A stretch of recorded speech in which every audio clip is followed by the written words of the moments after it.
Welcome everyone. Welcome to Physics by Aryan. So I am conducting a free lecture series for upcoming Central University's PG exam.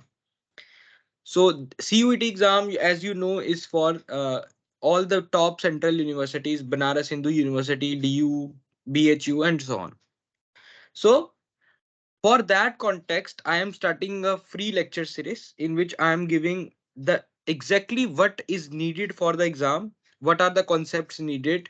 I am telling those concepts in the class, explaining those concepts. Mostly, most of the hard topics we will cover in the class. Many lectures I have already taken, you can watch them on the YouTube. And now I'm again starting a new kind of lecture series, which is almost about 1 month and 10 days of lecture series, almost 40 days. I am taking the classes on 2 days, then 1 day break, then 2 day class, then 1 day break, then again 2 day classes. So classes will be like this. Every day the live class happens at 8:15 p.m. You can join the class live if you want to interact with me, if you really want to complete the things on time.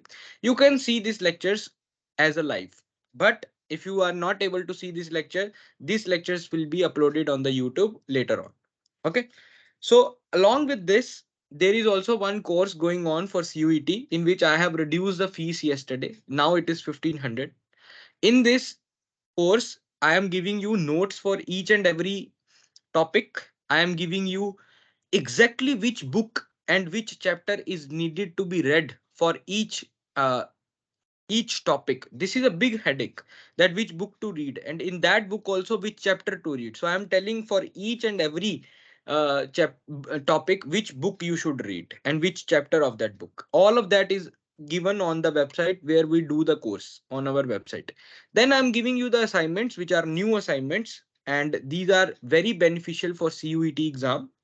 Then I'm giving you PYQ solutions. I'm giving you full length test series which has 10 tests. So 10 tests almost it has entirely, and all the tests have detailed solutions. Okay. And the best feature of the course is after the CUET exam is done, you can get promoted to either GATE course or JAM course. If you want to drop, you can take JAM course. And if you want to prepare further for GATE or NET, then you can promote for GATE course without any extra fees. No extra fees. So this happens every year. Last year also, this was the same condition, same fees. So fees and that all things I don't change. That is all the time throughout the year. It is same. Okay. Last year also in the one last month I reduced the fees to 1500. Okay. That's the same rules everywhere I apply. Now in the lecture series, we started modern physics. In modern physics, there is particularly one topic which is nuclear physics. Inside nuclear physics, the most important topic in nuclear physics is nuclear properties. So we were studying what are the nuclear properties. So yesterday we saw that okay, nucleus has a positive proton and a neutron inside it. And now other than that, what are the size of this nucleus? Okay, so first thing which we studying was what is the size of this nucleus, what is inside the nucleus, and what is it called. It is called nucleon. And what is the size of these nucleons, or what is the size of the nucleus. To define the size, we mentioned that the best way to find the size is by scattering experiments. What is scattering experiments? You can see the lecture yesterday, recording of that. And then we found the charge distribution, how the protons are inside the nucleus. So we found one formula. This is a formula. Okay. This is a formula and this is a graph. And then we studied the features of this formula and features of this graph. What does each and every term define? Then we studied one formula of radius of the nucleus. How do we define the radius of the nucleus? And what is the formula for that? Okay, all that. Then we define density, charge density. What is the charge density? How the nucleons are present inside the nucleus. After this, we move to the binding energy. So we define that binding energy is energy which is needed to form the nucleus. To form nucleus, how much energy is needed? That is what we defined as binding energy. And from where this energy came, know we found the source of the energy. We found that mass is lost and it is converted to energy, and the nucleus has been formed. We studied the formula for binding energy. And then we studied one term known as packing friction. Any questions still here in the last class? Anyone? Okay, all clear? Okay. After binding energy, we studied separation energy. So binding energy is what is the energy needed to break the entire nucleus or form the entire nucleus. But let's say I don't want to affect the entire nucleus. I just want to remove one proton or one neutron from the nucleus. Just one proton or one neutron from the nucleus. Then what will be the energy needed for that purpose? That we studied. That is what we call it as separation energy. Okay. And now today we will do a very important topic, which is binding energy curve. Which is binding energy curve. Just give me a second. The screen is little frozen. Give me a moment.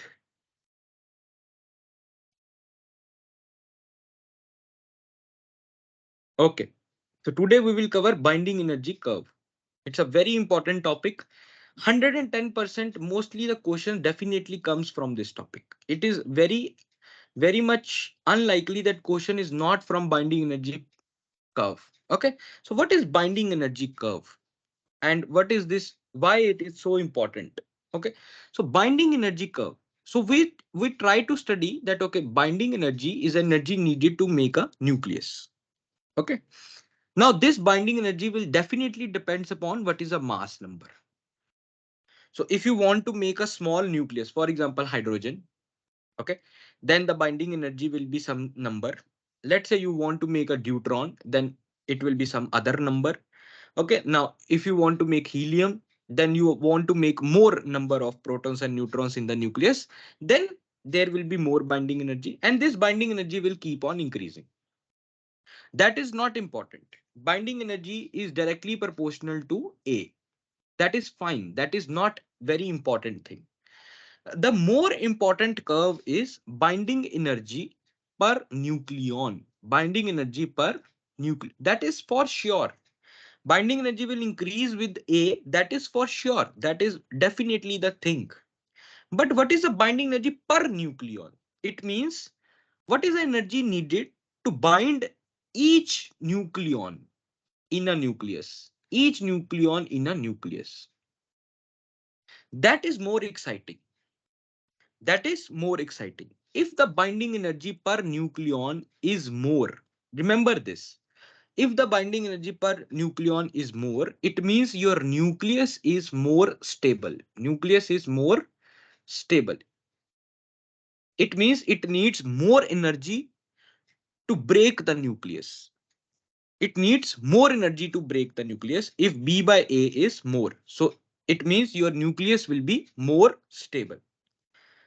So if we try to plot this binding energy per nucleon for different nucleons, for example, different mass numbers, what we find actually is it has some value for, let's say, proton or for hydrogen. Okay, then it has some value for deuteron, and it starts showing some sort of peaks, and then it becomes nearly maximum. It becomes constant, and then it falls and achieves a some sort of saturation value. Now it shows some peaks. Now these peaks are shown at A equals to 2, 4, 8, so on. And then it becomes the maximum. It becomes maximum at iron, 56 iron. Okay, and then it reduces for higher, like for your example, uranium, thorium, and so on. So this is how your binding energy per nucleon versus A curve looks like. Now you can again see that curve here. Okay, now what are the features of this curve? What are the features of this curve? So number one thing you should remember always is the curve is almost constant except for very light nuclei. So if you see very light nuclei, just this part, initial part, if you remove this part, then the curve is almost constant. It is not changing much from here. From this point to this point, the curve is not changing much. It has a very slight variation. Okay, number one thing. Second, Binding energy per nucleon for the most of the nucleus is within 10% of 8 mega electron volt. It means this line, this central line is close to the 8 mega electron volt. Okay, the number, rough numbers I'm telling you, this line is close to the 8 mega electron volts per nucleon. Okay, so if someone asks you what is an approximate value of binding energy per nucleon for the any for most of the nucleus, then this value is close to the 8 mega electron volt per nucleon. Okay, then third point, highest value is for iron, and this is 8.7 mega electron volt. Okay, for nucleus between 20 to 180, as we mentioned, the middle nucleus, the binding energy per nucleon is almost constant. If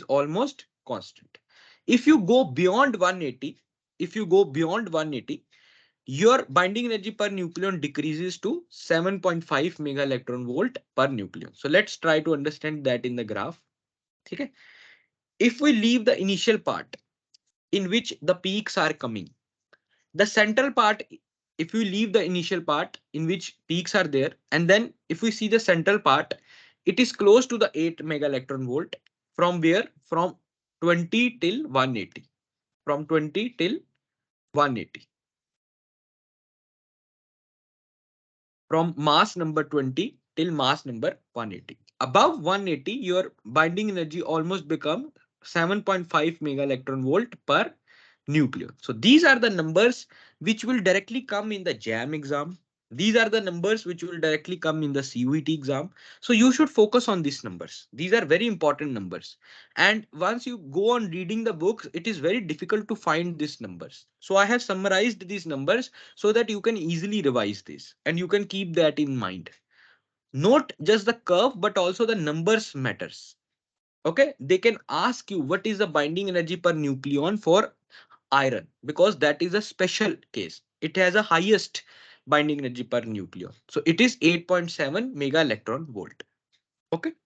Now, for the smaller nuclei, we see some peaks.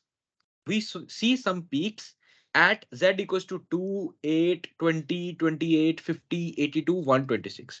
Now, these numbers are called magic numbers. At these numbers, the binding energy per nucleon show peak.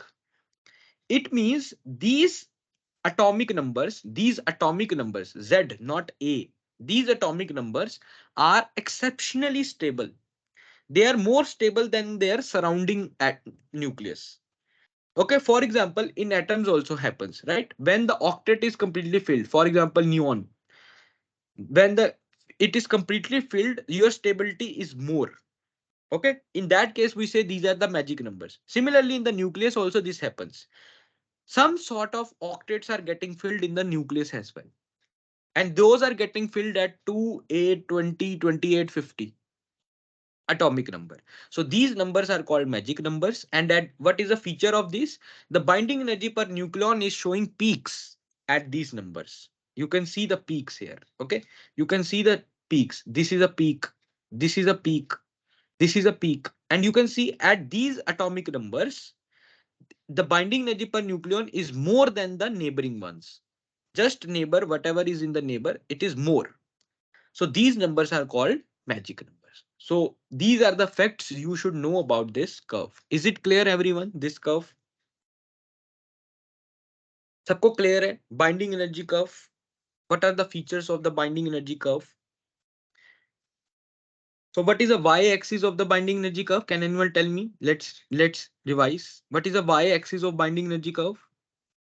Tell me very quickly. You just studied.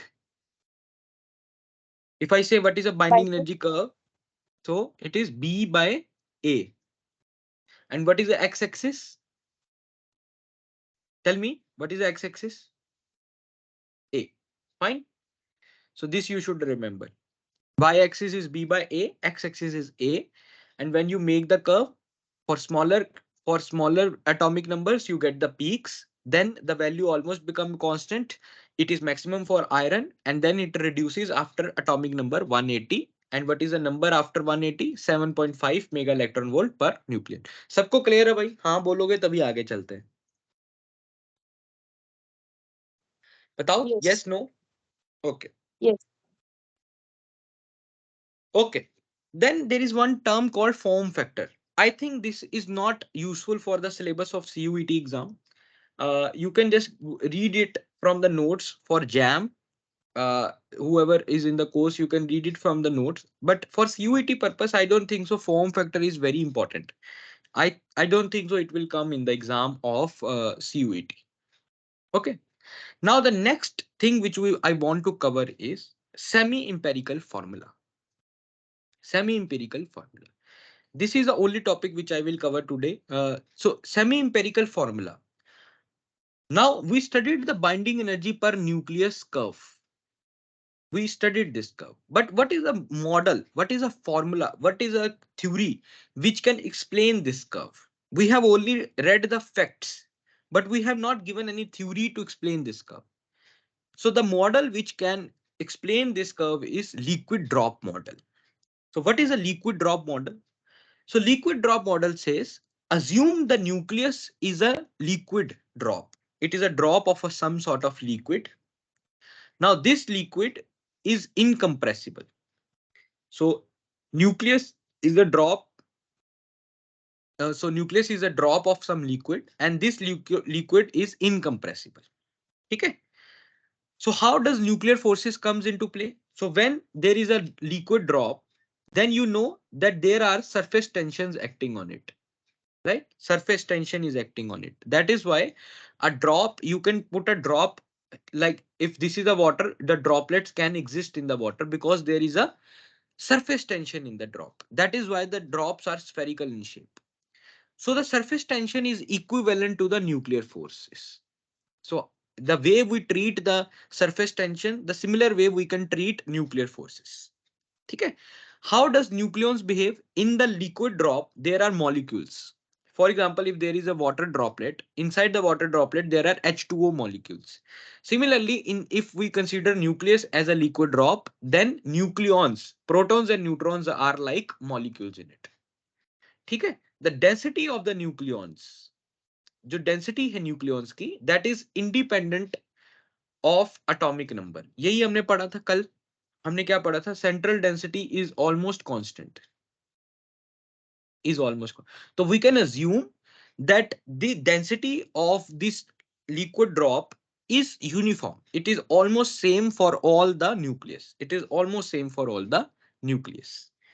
Okay. So there are some. These are the assumptions. So let's do all the assumptions first, and then we will try to see why we can actually study the liquid drop model. How much correct this is?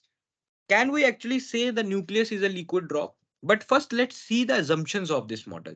So assumption of model is nucleus is made of incompressible matter, or you can say liquid, incompressible liquid. Second is every nucleon experiences identical force. So all the nucleons which are inside the nucleus is experiencing same force, whatever the force is. Nuclear force saturates, it means every neutron can exert the force on the neighboring proton only or neighboring neutron only. That's it. It cannot go beyond that. So each neutron is exerting force on the next neutron or next proton. That's it. Not more than that. And the nucleus is spherical. So this liquid drop is actually spherical. So if assumptions are clear, there are different terms in the energy. So if we assume nucleus as a as a liquid drop, then there comes different forms of energies. Okay, different तरह की energies आ जाती है liquid drop model के अंदर. हमें सब तरह की energies को एक एक करके पढ़ना है और फिर हमें देखना है कि ये जो मॉडल है वो कितना सही है या गलत है. ठीक है. सबसे पहली टर्म आती है वॉल्यूम टर्म. देखो भाई, अगर तुम्हारे पास कुछ वॉल्यूम है, if your nucleus has some volume, due to this volume there will be some energy called binding energy due to volume, or B1. There will be some binding energy due to this volume. And this binding energy due to volume will depend upon the volume itself. जितना volume होगा उतना ही energy होगा। Simple सी बात है। तुम्हें अगर तुम एक स्फेयर की एनर्जी निकालना चाहते हो, चार्ज स्फेयर की एनर्जी निकालना चाहते हो, तो उसकी एनर्जी उतनी ही होगी उसके डायरेक्टली प्रोपोर्शनल होगी जितना उसका वॉल्यूम है। अब वॉल्यूम कितना होता है? Volume is 4/3 pi R cube, और आर का फॉर्मूला कल हमने क्या पढ़ा? R naught A 1/3। So you can see it this becomes 4/3 pi r naught cube into A. So binding energy due to volume is directly proportional to A. Binding energy due to volume is directly proportional to A. Why this is coming? See, because there are protons, neutrons, and each of them are exerting force on each other. So because of the volume, जितने ज्यादा proton और neutron होंगे, जितना ज्यादा volume होगा, उतने ज्यादा neutron और प्रोटॉन होंगे, उतनी ही ज्यादा फोर्स होगी, उतना ही ज्यादा बाइंडिंग एनर्जी होगी। ठीक है, तो वॉल्यूम की वजह से बाइंडिंग एनर्जी आती है, जिसको हम बोलते हैं binding energy due to volume, volume term of the binding energy. ये बाइंडिंग एनर्जी टर्म वॉल्यूम के डायरेक्टली प्रोपोर्शनल होती है। जितनी ज्यादा वॉल्यूम उतनी ज्यादा बाइंडिंग एनर्जी। वॉल्यूम जो है वो डायरेक्टली प्रोपोर्शनल है ए के, तो ये बाइंडिंग एनर्जी भी डायरेक्टली प्रोपोर्शनल हो गई ए के। लेकिन हमें क्या चाहिए? हमें चाहिए binding energy by A. So binding energy by A will be constant, और उस कांस्टेंट को हमने नाम दे दिया A V, because this is a volume term, तो कांस्टेंट है ए और वी है उसका सिंबल। ठीक है, A V is the constant term in the binding energy due to volume. तो पहली टर्म हमने क्लियर कर ली। क्या टर्म है वो टर्म है वॉल्यूम टर्म। ठीक है, तो first term let's keep on writing ताकि हमें याद रहे। तो first term which we studied is volume term. Volume term में बी बाय ए क्या आया? बी बाय ए आया कांस्टेंट। ठीक है, और वो कांस्टेंट क्या था? A V. ठीक है, चलो अब सेकंड टर्म के बारे में पढ़ते हैं। सेकंड टर्म क्या है? सेकंड टर्म है सरफेस टर्म। देखो, अब ध्यान से समझो। देखो, अब वॉल्यूम की वजह से सारे न्यूट्रॉन प्रोटॉन इनसाइड थे, लेकिन कुछ न्यूट्रॉन प्रोटॉन जो है वो सरफेस के ऊपर है। सरफेस के ऊपर है। अब जो सरफेस के ऊपर न्यूट्रॉन प्रोटॉन है, उनको अंदर से तो फोर्स लग रही है, लेकिन बाहर से कोई फोर्स नहीं लग रही।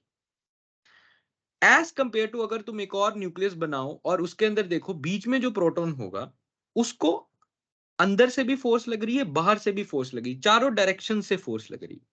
ठीक है, लेकिन जो न्यूट्रॉन प्रोटॉन सरफेस के ऊपर हैं, उनको सिर्फ एक डायरेक्शन से फोर्स लग रही है, आउटर साइड से कोई फोर्स नहीं लग रही। तो उससे क्या होगा? बाइंडिंग एनर्जी थोड़ी सी कम हो जाएगी, क्योंकि आउटर मोस्ट लेवल पे जो भी न्यूट्रॉन प्रोटॉन है, उनके ऊपर एक साइड से फोर्स नहीं लग रही। That is why the binding energy will be little less. तो यहां पर जो बाइंडिंग एनर्जी होगी वो होगी नेगेटिव, क्योंकि ये कम हो रही है ना, तो इट इज नेगेटिव। अब ये कितनी कम होगी? उतनी ही कम होगी जितना एरिया होगा, क्योंकि जितना एरिया होगा उतने ही ज्यादा न्यूट्रॉन प्रोटॉन सरफेस पे होंगे। जितने ज्यादा न्यूट्रॉन प्रोटॉन सरफेस पे होंगे, उतनी ही बाइंडिंग एनर्जी कम हो जाएगी। तो binding energy due to surface, या इसको हम B2 बोलें, तो this directly depends upon area. This directly depends upon surface area. और सरफेस एरिया क्या होता है? बताओ, what is the surface area of sphere? Tell me, surface area of sphere, anyone? Very simple, 4 pi R square. ठीक है, और R is directly proportional to A 1/3। तो binding energy due to second term कितनी हो गई? Is directly proportional to A 2/3। So B2 is directly proportional to A 2/3। चलो जाकर हम जल्दी से लिख लेते हैं अपनी लिस्ट में। तो second term is surface term. Surface term क्यों आई? क्योंकि न्यूट्रॉन प्रोटॉन जो है सरफेस पे थे। सरफेस पे थे तो क्या हुआ? उसके ऊपर एक डायरेक्शन से फोर्स नहीं लग रही थी। एक डायरेक्शन से फोर्स नहीं लग रही थी तो बाइंडिंग एनर्जी हो गई कम। इसकी वजह से second binding energy surface term की वजह से क्या आ गई? ए 2/3। एस जो है वो एक कांस्टेंट है। ठीक है, तो binding energy one was A V multiply by A, और binding energy two is -AS A 2/3। तो दो टर्म्स तो हमें क्लियर है। यहां तक सबको समझ आया भाई? हाँ ना बोलो, फिर आगे करते हैं। यहां तक समझ आया? Yes, हाँ sir. या ना? सबको क्लियर है? ये चीजें याद रहेंगी कि कैसे B1 B2 A के ऊपर कैसे डिपेंड करते हैं, सिंपल ही है। ठीक है, हाँ ना बोलो भाई जल्दी। Yes, sir. समझ आया everyone? Radhika, Raghav, Yes, sir. Everyone, is it clear? Okay, Yes, sir. Next. Next third term जो है वो है कूलम टर्म। अब कूलम टर्म क्या है? देखो, inside the nucleus there are protons as well and they are repelling each other. क्योंकि हर न्यूट्रॉन प्रोटॉन आपस में इंटरेक्ट ही नहीं कर रहा ना, कुछ रिपेल भी कर रहे हैं। उससे क्या होगा? Your binding energy will reduce, क्योंकि तुम्हारा अब न्यूक्लियस जो है इजीली ब्रेक हो सकता है। तो जो कूलम टर्म है वो उसकी जो बाइंडिंग एनर्जी होगी वो भी नेगेटिव होगी। Why? Because it is reducing the binding energy. Proton proton की रिपल्शन की वजह से जो बाइंडिंग एनर्जी है वो रिड्यूस हो जाती है। ठीक है, अगर तुमने इलेक्ट्रोस्टैटिक्स पढ़ा है, अगर तुमने इलेक्ट्रोस्टैटिक्स सिंपली पढ़ा है, डेरिवेशंस के ऊपर नहीं जाएंगे लेकिन सिंपल पढ़ा है, तो अगर मैं तुम्हें एक चार्ज स्फीयर दे दूं, एक चार्ज स्फीयर दे दूं, मान लो एक यूनिफॉर्मली चार्ज स्फीयर दे दूं, और तुम्हें बोलूं कि इसके ऊपर चार्ज है ZE, इसके ऊपर चार्ज है ZE, और मैं तुम्हें बोलूं इसकी एनर्जी निकालो, तो एनर्जी निकालने का यही फॉर्मूला होता है, epsilon naught by 2 E square D tau. अगर तुम इस फॉर्मूला को यूज करके एनर्जी निकालो तो तुम्हारी एनर्जी क्या आएगी? तुम्हारी एनर्जी आएगी B3, ये तुम्हारी एनर्जी आ जाएगी। You can easily find the energy by using that formula. ठीक है, you can do this derivation, okay, you can try this derivation by yourself. If not, you can see the notes in that notes, or you can also see the Mittal and Verma book. The derivation has been taken from Mittal and Verma book. Okay, so binding energy 3 क्या बोलती है? सबसे पहले तो वो बोलती है कि ये नेगेटिव है, नेगेटिव तो होनी चाहिए बिकॉज बाइंडिंग एनर्जी जो है कम हो रही है रिपल्शंस की वजह से। फिर आएगा कांस्टेंट AC। ठीक है, अब ये A के ऊपर तो डिपेंड करता ही करता है, लेकिन और किस पे डिपेंड करता है? Z(Z-1 bye A1/3। अब इसको याद कैसे करें? एक तो हो गई डेरिवेशन की बात, लेकिन याद भी तो करना है। लेकिन मुझे सिंपली बताओ, पोटेंशियल एनर्जी क्या होती है?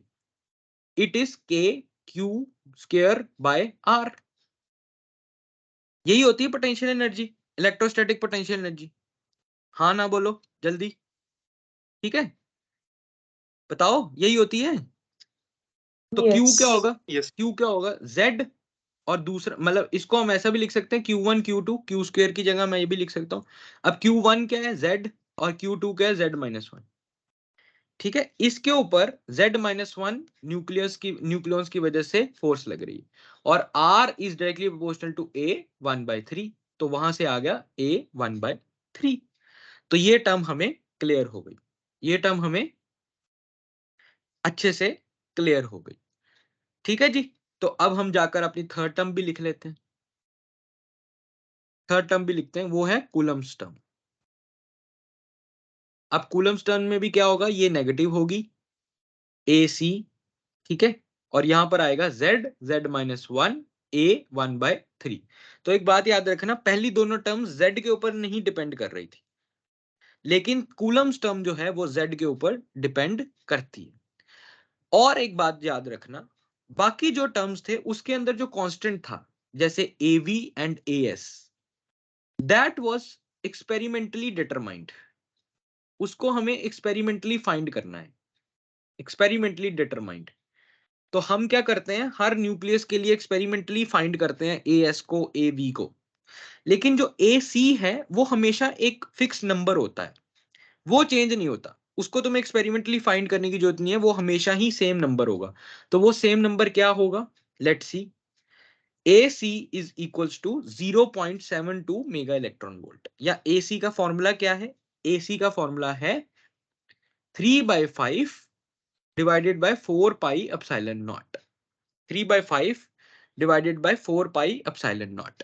अगर तुम इसको कैलकुलेट करोगे तो आंसर आएगा 0.72 मेगा इलेक्ट्रॉन वोल्ट, अगर तुम R नॉट को 1.2 फर्मी मीटर मानकर चल रहे हो तो। ठीक है, अगर तुम ये यहां पर R नॉट भी मल्टीप्लाई हुआ, सॉरी, ठीक है, so this is your AC। तो AC तुम्हारा क्या आएगा 0.72 मेगा इलेक्ट्रॉन वोल्ट, जो कि एक्सपेरिमेंटली मेजर नहीं करना है, वो हमेशा ही फिक्स रहेगा, इतना ही नंबर आएगा। तुम्हें AC का फॉर्मूला भी पता होना चाहिए, पेपर में आ चुका है 1-2 बार। ठीक है, तो 3 टर्म्स हमने कर ली, सबसे पहले वॉल्यूम टर्म, फिर सरफेस टर्म और फिर कूलम्स टर्म। अब चौथी टर्म है एसिमेट्री टर्म। अब ये क्यों आती है? अब ये आती है, हमने क्या ऑब्जर्व किया, एक चीज हमने ऑब्जर्व की एक्सपेरिमेंटली, कि जब किसी भी न्यूक्लियस में न्यूट्रॉन्स और प्रोटॉन्स सेम होते हैं, ये हमने एक्सपेरिमेंटली देखा कि जब भी किसी न्यूक्लियस में न्यूट्रॉन्स और प्रोटॉन्स सेम होते हैं तो उसकी बाइंडिंग एनर्जी ज्यादा होती है एज कंपेयर टू अगर न्यूट्रॉन्स और प्रोटॉन्स सेम नहीं है तो इसकी वजह से हमने एक टर्म निकाली जिसको बोलते हैं एसिमेट्री टर्म। अब एसिमेट्री टर्म, अगर तो तुम्हारे सिस्टम में एसिमेट्री है तो तुम्हारी बाइंडिंग एनर्जी कम हो जाएगी, तुम्हारी बाइंडिंग एनर्जी थोड़ी सी कम हो जाएगी। तो तुम्हारी binding energy due to asymmetry is B4। Now this depends upon the difference of neutrons and protons का स्क्वायर, कि कितना डिफरेंस है। अगर तो दोनों बराबर हैं, न्यूट्रॉन और प्रोटॉन बराबर हैं, तो एसिमेट्री टर्म जीरो हो जाएगी, एसिमेट्री टर्म जीरो हो जाएगी, क्योंकि एसिमेट्री कुछ है ही नहीं। लेकिन अगर तुम्हारे पास एसिमेट्री है तो your binding energy will depend directly upon neutrons और प्रोटॉन्स के डिफरेंस का स्क्वायर। अब न्यूट्रॉन्स कितने होते हैं भाई? न्यूट्रॉन्स होते हैं A-Z। तो अगर मैं न्यूट्रॉन्स की जगह A-Z डाल लूं तो मेरा ये बन जाएगा A-2Z का होल स्क्वायर। ठीक है, मेरा बन जाएगा A-2Z का होल स्क्वायर। तो यहाँ पे माइनस क्यों आया? बिकॉज एसिमेट्री की वजह से बाइंडिंग एनर्जी जो है वो कम हो रही है, ज्यादा नहीं हो रही, कम हो रही है, इसलिए नेगेटिव आया। Asymmetry is a constant number जो हम एक्सपेरिमेंटली फाइंड करते हैं, और ये डिपेंड करेगा directly on A-2Z by whole square. अब ये इनवर्सली प्रोपोर्शनल है ए के, क्यों? ये ए के इनवर्सली प्रोपोर्शनल क्यों है? देखो, एक बात मुझे बताओ, तुम सबको ये बात पता है, लेट्स सी, इसको हम थोड़ा सा समझते हैं ध्यान से। ठीक है, ये टर्म, ये चीज को समझना बहुत जरूरी है कि ये इनवर्सली प्रोपोर्शनल टू ए क्यों आया, डायरेक्टली प्रोपोर्शनल टू A-2Z क्यों आया, वो तो हमें पता चल गया, वो तो हमें पता चल गया कि ये इसलिए आया क्योंकि हमें देखना है कि न्यूट्रॉन्स और प्रोटॉन्स के बीच का डिफरेंस क्या है। लेकिन ये इनवर्सली प्रोपोर्शनल टू ए क्यों है? तो ध्यान से समझो, जो हमारा हाइड्रोजन था उसका नंबर ऑफ न्यूट्रॉन्स होते हैं 1 और नंबर ऑफ प्रोटॉन्स होते हैं 1। लेकिन जो हीलियम है उसमें क्या होता है 2-4, न्यूट्रॉन्स भी 2, प्रोटॉन्स भी 2। लिथियम में 3-6। अब तक तो बात सही चल रही है, लेकिन तुमने एक चीज नोटिस की होगी, जैसे जैसे हम हायर न्यूक्लियस पे चले जाते हैं तो हमारे नंबर ऑफ न्यूट्रॉन्स प्रोटॉन्स के बराबर नहीं रहते, है ना? ऐसा ही होता है, हमारा जो मास नंबर है वो एग्जैक्टली डबल नहीं होता, राइट? नियॉन में क्या है, नंबर 10 है, प्रोटॉन्स 10 है, तो तुम्हारा मास नंबर है 20। लेकिन जब तुम हैवी हैवी न्यूक्लियस पे चले जाते हो, हैवियर हैवियर हैवियर न्यूक्लियस पे, फॉर एग्जांपल यूरेनियम 92 234, तो ये डबल नहीं है, डबल से काफी ज्यादा है, डबल से काफी ज्यादा है। तो ऐसा क्यों होता है कि इतना ज्यादा है फिर भी ये एग्जिस्ट करता है, फिर भी ये थोड़ा सा स्टेबल है? क्यों ऐसा होता है? वो इसलिए होता है, देखो, जैसे जैसे जैसे जैसे तुम्हारा न्यूक्लियस बड़ा होता जा रहा है, उसके अंदर प्रोटॉन्स और भी बढ़ते जा रहे हैं, और प्रोटॉन्स बढ़ते जा रहे हैं, और न्यूट्रॉन्स भी बढ़ते जा रहे हैं। अगर प्रोटॉन्स और न्यूट्रॉन्स दोनों बराबर बराबर बढ़ेंगे तो क्या होगा कि जो रिपल्शन बिटवीन प्रोटॉन प्रोटॉन है वो बहुत ज्यादा बढ़ने लग जाएगी, और तुम्हारा न्यूक्लियस जो है ब्रेक करने लग जाएगा। तो उन प्रोटॉन प्रोटॉन रिपल्शंस को ओवरकम करने के लिए हम कुछ एक्स्ट्रा न्यूट्रॉन्स ऐड कर देते हैं। जैसे कि इसमें क्या हुआ, इसमें नंबर ऑफ प्रोटॉन्स तो 92 हैं, लेकिन नंबर ऑफ न्यूट्रॉन्स अगर तुम देखो तो 234 माइनस 92 कितना आएगा, ये 142। तो आइडियली तो number of protons number of neutrons 92 ही होने चाहिए थे, लेकिन हमने ऑलमोस्ट 50 एक्स्ट्रा न्यूट्रॉन्स ऐड कर दिए। क्यों इसलिए ऐड कर दिए? ताकि जो प्रोटॉन प्रोटॉन की रिपल्शन बढ़ती चली जा रही है ना, उसको ओवरकम करने के लिए और न्यूट्रॉन्स होने चाहिए जिनके बीच में इलेक्ट्रोस्टैटिक फोर्स तो ना हो, लेकिन न्यूक्लियर अट्रैक्शन तो हो, ताकि हमारा न्यूक्लियस जो है वो स्टेबल रह सके। तो जैसे जैसे न्यूक्लियस बढ़ता जाता है, हमें एसिमेट्री चाहिए होती है। We need asymmetry for nucleus to exist for the higher value of A. इसलिए asymmetry term is inversely proportional to A. क्यों? क्योंकि हायर न्यूक्लियस पे अगर तुम्हारी एसिमेट्री है भी, तो वो तुम्हारी बाइंडिंग एनर्जी कम नहीं करेगी, उल्टा बाइंडिंग एनर्जी को इंक्रीज ही करेगी। हायर न्यूक्लियस के लिए अगर तुम्हारे पास एसिमेट्री है, तो तुम्हारी बाइंडिंग एनर्जी कम नहीं होगी, तुम्हारी बाइंडिंग एनर्जी बढ़ेगी ही उल्टा। इसलिए binding energy due to asymmetry is inversely proportional to A. Is inversely proportional to A. ये इसलिए बोल रहा है कि अगर तुम्हारे हायर ए है, तो तुम्हारी एसिमेट्री टर्म की वजह से जो बाइंडिंग एनर्जी रिड्यूस हो रही थी, वो नहीं रिड्यूस होगी। ठीक है, that is why we are inversely proportional to A. समझ आया ये बात? why it is directly proportional to a minus 2z का square and why it is inversely proportional to a। ये दोनों कंसेप्ट क्लियर हुए? हाँ ना बोलो, नहीं हुए तो दोबारा बताऊंगा। Yes. सबको पता चला? Yes, sir. Yes. ठीक है, तो हमारी बाइंडिंग एनर्जी टर्म क्या आ गई? ये आ गई। चलो लिखाते हैं जल्दी से अपनी लिस्ट में। So the fourth is a symmetry term. A symmetry term, तो एसिमेट्री टर्म भी क्या होता है, हमारी बाइंडिंग एनर्जी को रिड्यूस करता है। तो नेगेटिव साइन आएगा, एक कांस्टेंट आएगा, और क्या आएगा, a माइनस 2z का whole square divided by a। ये होगी हमारी एसिमेट्री टर्म। चलो अब लास्ट टर्म को डिफाइन करते हैं, जिसको हम बोलते हैं पेयरिंग टर्म। ठीक है, जिसको हम बोलते हैं पेयरिंग टर्म। पेयरिंग टर्म क्या होती है? देखो, जैसे जैसे हमारा एटम होता है, एटम के अंदर क्या होता है, मान लो हमारा p ऑर्बिटल है और हमारे पास 6 इलेक्ट्रॉन्स हैं या 4 इलेक्ट्रॉन्स हैं, तो 3 इलेक्ट्रॉन्स तो पहले ऐसे चले जाएंगे, फिर जो फोर्थ इलेक्ट्रॉन है वो पेयर अप करेगा। वो क्या करेगा? Pair up. न्यूक्लियस में भी पेयरिंग्स होती हैं। न्यूट्रॉन न्यूट्रॉन आपस में पेयर्स करते हैं, neutron proton sorry neutron neutron आपस में पेयर करने लग जाते हैं, और प्रोटॉन प्रोटॉन आपस में पेयर करने लग जाते हैं। ठीक है, यहाँ वो आपस में भी पेयर कर सकते हैं। ठीक है, अगर तो इवन इवन न्यूक्लियस है, इवन इवन न्यूक्लियस का मतलब क्या होता है कि न्यूट्रॉन भी इवन है और प्रोटॉन भी इवन है। जैसे कि मान लो 6 है, 6 न्यूट्रॉन्स है, तो बहुत अच्छे से पेयरिंग हो जाएगी। 3 न्यूट्रॉन और 3 न्यूट्रॉन आपस में पेयर कर लेंगे। सिमिलरली अगर प्रोटॉन्स भी 6 हैं या 8 हैं, तो क्या होगा, 4 प्रोटॉन और 4 प्रोटॉन आपस में पेयर कर लेंगे। तो अगर पेयरिंग अच्छे से हो रही है, तो तुम्हारी बाइंडिंग एनर्जी ज्यादा हो जाएगी। It will be more difficult to break the nucleus. ठीक है, लेकिन मान लो कि तुम्हारा ऑड ऑड न्यूक्लियस है, यानी कि दोनों ही ऑड है, तो 3 प्रोटॉन है 3 न्यूट्रॉन है, तो 3 प्रोटॉन आपस में कैसे करेंगे? 2 तो कर लेंगे पेयर, लेकिन एक जो है बिना पेयरिंग के रह जाएगा। सिमिलरली प्रोटॉन्स में भी 2 तो प्रोटॉन्स पेयर कर लेंगे, लेकिन एक प्रोटॉन बिना पेयरिंग के रह जाएगा। तो ये जो बिना पेयरिंग के प्रोटॉन रह जाएगा ना, इसकी वजह से बाइंडिंग एनर्जी जो है वो कम हो जाएगी, न्यूक्लियस को ब्रेक करना इजी हो जाएगा। ठीक है, तो हमें अगर इवन इवन न्यूक्लियस है तो पेयरिंग बहुत अच्छे से होगी, और हमारी बाइंडिंग एनर्जी जो है वो इंक्रीज हो जाएगी। तो binding energy will be positive for even even nucleus. Binding energy due to pairing will be positive, यानी कि इंक्रीज होगी फॉर इवन इवन न्यूक्लियस। लेकिन अगर वो ऑड ऑड न्यूक्लियस है तो binding energy will be reduced. Binding energy will be reduced.